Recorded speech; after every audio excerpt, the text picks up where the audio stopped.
Good afternoon, everyone. Thank you for joining me again today. Right now, we will go over the fight card from last Saturday, Volkanovski's versus Topuria for UFC 298.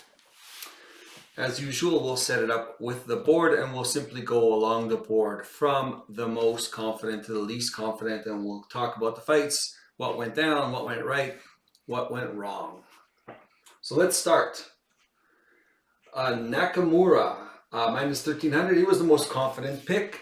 But I did have a small bet on Vera because I thought Vera was dangerous. And the guy's got some talent on the ground.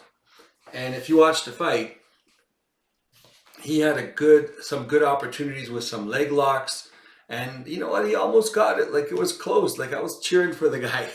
It's like, especially because he was in a couple of bets and I threw him in a small parlay just to see the multiply effect. It was severely a gamble. But honestly, for how well he did, I mean, would you feel comfortable at minus 1300? I mean, I wouldn't bet on Nakamura. At minus 1300, the guy took him 5 rounds and continually went after leg locks and submissions. And a few times, Nakamura couldn't get out of those leg locks. They were kind of stalemated in his line there. So, hey, it wasn't a bad bet. But yeah, Nakamura, I mean, obviously he should have won. Most confident, he should have won. But also, if something crazy was going to happen, he could have lost. So, and the guy did have the talent to do it. Nevertheless, not talking about it too much, but it was a good bet. There was one time in the first round I was screaming that he was about to get the leg lock finish. Nevertheless, moving on. Whitaker, high confidence pick. I gotta admit, Paulo Costa looked really good, and there was some crazy punches and kicks that I don't know. I was surprised Whitaker was taking so many. I think it was partly because Costa is really talented with his kicks, and Whitaker just, I don't know, he's slowing down, definitely slowing down, and how he responds to the punches and everything else. He's definitely on the decline, but he was much faster. He's more technical, better boxer, and he finds a way to win. He's very smart in there. So, anyways, he won. I think he won 29-28. Well, it depends on which card, because he won all 3 rounds, but he did get caught in the last 10 seconds of the first round with his crazy kick. I think one judge might have given it to him, to Costa. But nevertheless, it was good. Gary, expected him to be more technical and smarter. And you know what? He won the fight. Neil was, dangerous throughout the fight. He's a very good fighter. It was one of those technical battles where Gary was smart enough to keep him at his range, which is the kicking range, and not allowing Neil to get close. And Neil was trying to get close, but I guess, overall, Gary's just a better fighter. He's more technical. He's smart in there. He kept his range, and he did enough to win. It wasn't some kind of devastating win, but I don't think you're going to get any more devastating wins up in this top echelon of welterweights for Gary. Gary's not going to somehow finish these guys. These guys are all good up here.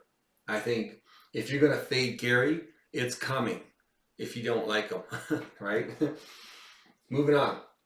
Dvalishvili, high confidence play, expected him. The guy just uses cardio as a weapon. He's just non-stop, good wrestler, good, decent striker. He's very durable. I don't really like the guy that much, the way he fights, but I gotta admit though, he's getting a little better. Like, this fight was a lot more exciting than some of his other fights. I'll tell you that much, because sometimes it was just brutal to watch, especially against Peter Yan. It was just so hard to watch. He would just continually shoot and shoot and shoot and shoot. It was just ridiculous. But now he actually stood up and fought with Cejudo on the feet. It was entertaining. Nevertheless, moving on. Volkanovski. Well, maybe you shouldn't have tailed me on that, but I am a Volkanovski fan. But here's the thing. Right off the bat, where I was saying, I don't know if it's too soon after that head kick knockout and getting pounded in the back of the head. Volkanovski wasn't taking no for an answer. He wants to keep fighting. Topuria is very dangerous. Yes, all that is true. My only question is, Topuria hit him with a clean shot. Number one, how often is that clean shot going to happen? Maybe it was this time. Maybe it's not. Wasn't good. If it didn't land, maybe it wouldn't have landed at all. Volkanovski zigged when he should have zagged, and Topuria caught him with a good shot. Does he survive that shot if he wasn't knocked out 2.5 months ago? Hard to tell. Maybe he does. Maybe he doesn't. It was a really good shot. Don't get me wrong. Powerful punch, landed perfectly. But if you look at the fight, I gave the first round to Volkanovski. It was a close round, but Volkanovski I thought he won that round, and I thought he was a little faster than Topuria. And if you see Topuria go to his corner after the first round, it wasn't a guy that was gleaming with confidence. It was a guy that was frustrated. And I don't think he expected Volkanovski to be so elusive. Going to the second round, I mean, Volkanovski got caught in the last, minute.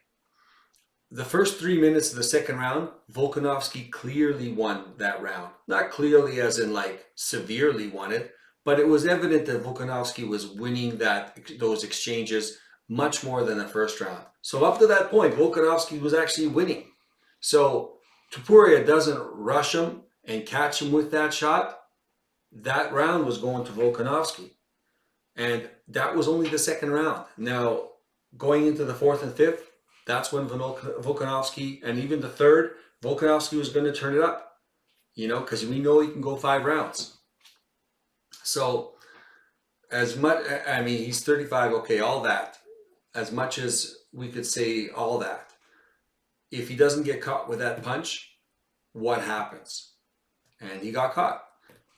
He even said he got caught. But, does he handle the punch better if he doesn't, only take 2.5 months off? Does he handle the punch better, a year ago because he's 35? Who knows? But, I would make that bet. Everyone who called Topuria to win, good on you. It was a good call. But Topuria doesn't land that punch. Volkanovski was winning the fight up to that point. So take it from there. Sometimes it's hard to land the perfect punch, especially with a guy who's as slick as Volkanovski in there. But he got caught on that one. But let's say they fight again. Let's say he doesn't land that punch. What happens? I mean, if he doesn't land the punch in this part of the fight, what happens? Does Topuria win the second round and it's 1-1 going into the third? Or does Volkanovski, slip away and land a few more shots and still win that second round because he was winning it up to that point? And then he's 2-0 into the third. He just has to win one more round. So, anyways, it's one of those tough calls. Topuria has to knock out Volkanovski to beat Volkanovski. Has to. There's no way. Topuria's not going to out-wrestle him. Obviously, Volkanovski was slightly faster. He wasn't devastatingly faster, but he was slightly faster. And he's much more cerebral in there. Topuria's one-dimensional when it comes to beating Volkanovski. He has to rush him. He has to knock him out. That's it. So that's where the betting's going to go. They're going to fight again, I think. So we'll see. Anyways, that sucked because that was what cut off in my first parlay. So anyways, moving on. Lemos. Oh man, how stressful is watching that fight. Lemos almost completely takes her out of the fight. And instead of getting her to stand back up, jumps on the ground to pound her. And then I think second round, she stays on the ground and she gets reversed. It's just absolutely ridiculous. I mean, what a mental midget. Like every time there was an opportunity to stand up, she would continue to stay on the ground because she would have an advantage or she would end up on top. And every single time, Dern would reverse the position. It's not rockets. I don't know what her corner was yelling at her, but they should have been yelling, just don't go to the ground.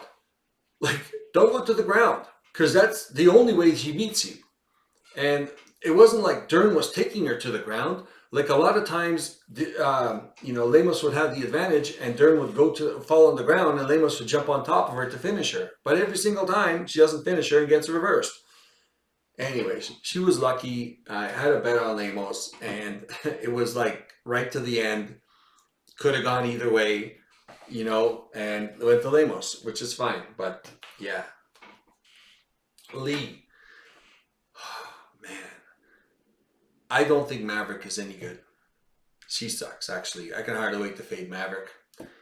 But Lee, again, it's the mental game. She won the first round.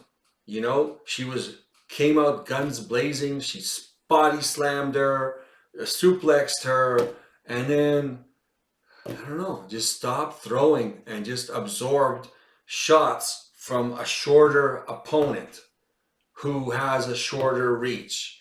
I mean, it's the mental game with her. Like, she's got talent, and she just somehow defeats herself in her brain before she gets defeated physically.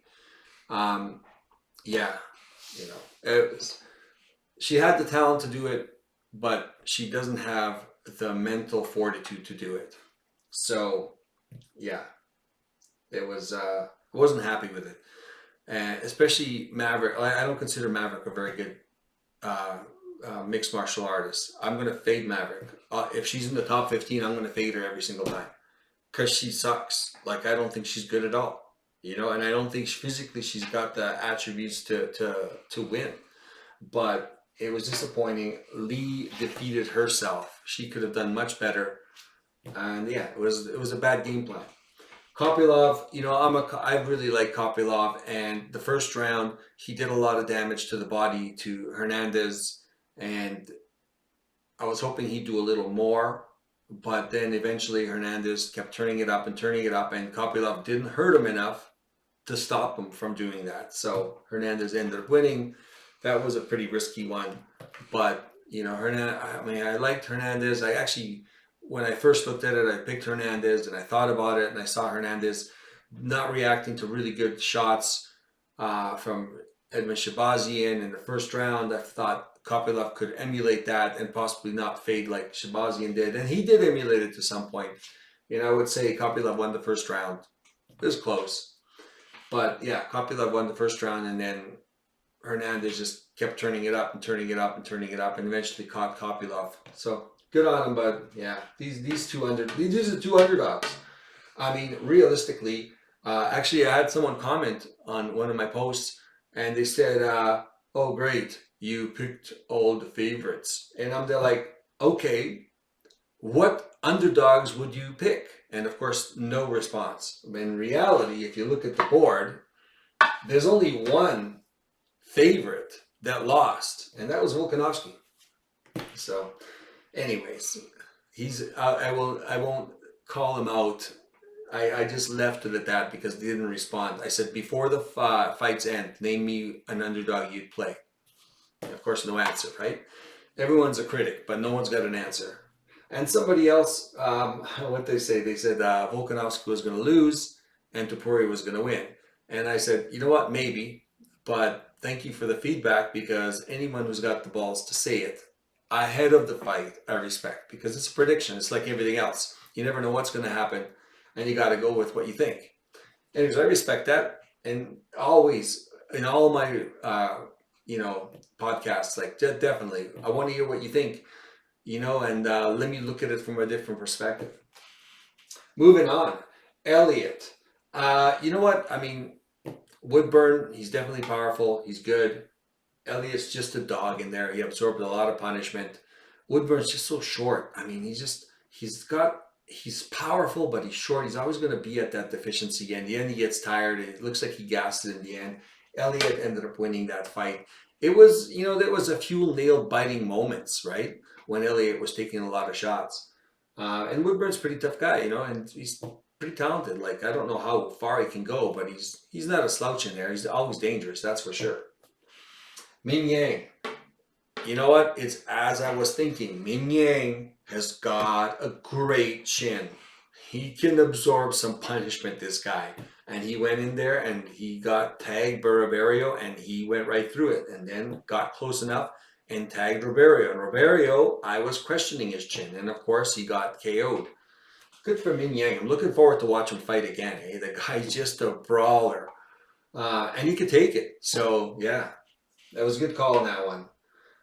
Moving on, Barlow, you know, the guy's definitely got a lot of talent, really long, good punches, good takedown defense, ended up getting the KO win. Yeah, I should have had him up a little higher on my confidence. I actually had him higher.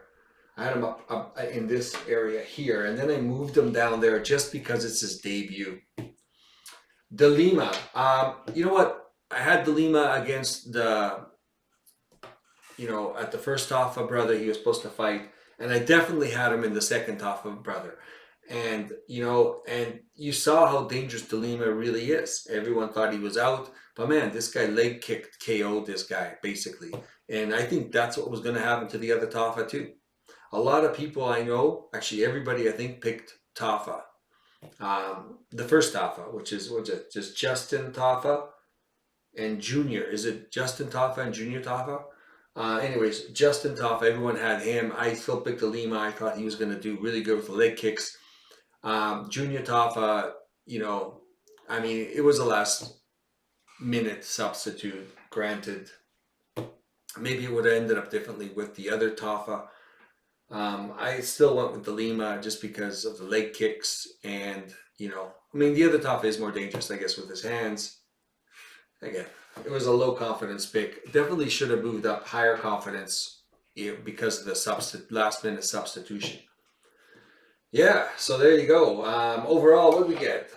1, 2, 3, 4, 5, 6, 7, 8, 9. 3 wrong. Well, that's not bad. 9 out of 12. You know, that's kind of more. In the last couple of weeks, it was actually kind of, this is like stellar. Normally, I wouldn't even be happy with this. I'm like, okay, well, you know, if I get 2 wrong or 1 wrong, I'll be happy. But the last 2 weeks have been so rough. Like just the amount of correct and the amount of mistakes and everything else. Like, I mean, overall, it was always at least 50% or more. But that's not anything to brag about. I mean, you get a monkey throwing a dart at a board. I mean, you should hit the correct one 50% of the time, right? Not comparing myself to a monkey, okay? But I got a monkey in the back doing that right now, nevertheless. All right. Well, thank you very much for joining me. And smash the like button if you like the content. Hit subscribe and notification bell if you want to get notified when the next video is going to come out. I'm going to try bring it out tomorrow for the fight night this weekend. Otherwise, thank you very much for joining me, and we'll see you guys in the next video.